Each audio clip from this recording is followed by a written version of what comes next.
മാർപ്പാപ്പയായി സ്ഥാനാരോഹണം ചെയ്തതിന്റെ 1-ാം വാർഷികത്തോടനുബന്ധിച്ച് ലിയോ 14 പാപ്പ ഇറ്റലിയിലെ ലോകപ്രശസ്ത തീർത്ഥാടന കേന്ദ്രമായ പോംബൈ സന്ദർശിക്കുന്നു. മെയ് 8-നാണ് പാപ്പ പോംബൈയിലെ അവർ ലേഡി ഓഫ് ദ റോസറി ബസിലിക്കയിൽ എത്തുന്നത്.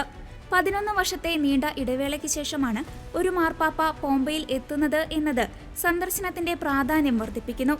മെയ് 8-ന് രാവിലെ 10:30 തീർത്ഥാടനാലയത്തിന് മുൻപിലുള്ള ചത്തുരത്തിൽ മാർപ്പാപ്പ വിശുദ്ധ കുർബാന അർപ്പിക്കും. കുർബാനയ്ക്ക് ശേഷം 1883 വിശുദ്ധ ബാർട്ടോലോ ലോംഗ രചിച്ച പ്രസിദ്ധമായ സപ്ലിക്ക പ്രാർത്ഥനയ്ക്ക് പാപ്പ നേതൃത്വം നൽകും.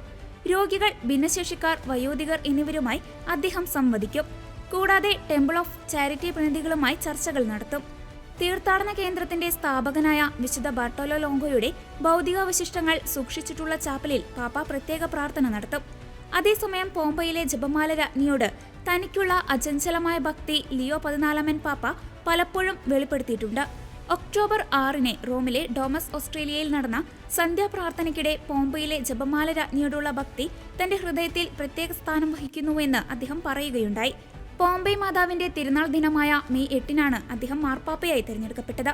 തന്റെ ആദ്യ പ്രസംഗത്തിൽ തന്നെ അദ്ദേഹം പോംബൈ മാതാവിനെ അനുസ്മരിച്ചിരുന്നു. ലിയോ 14 പാപ്പയുടെ വരവിനെ അതീവ സന്തോഷത്തോടെയാണ് രൂപത സ്വാഗതം ചെയ്യുന്നതെന്ന് പോംബൈയിലെ pontifical delegate archbishop Tommaso Caputo Vatican ന്യൂസിനോട് പറഞ്ഞു. സന്ദർശനത്തിന് മുന്നോടിയായി 10,000-കണക്കിന് വിശ്വാസികളാണ് ഇതിനോടകം പോംബൈയിലേക്ക് ഒഴുകിയെത്തുന്നത്. സുരക്ഷാ കാരണങ്ങളാലും സ്ഥലപരിമിതി മൂലവും അപേക്ഷകളിൽ നിയന്ത്രണം ഏർപ്പെടുത്തേണ്ടി വന്നതായി സംഘാടകർ അറിയിച്ചു.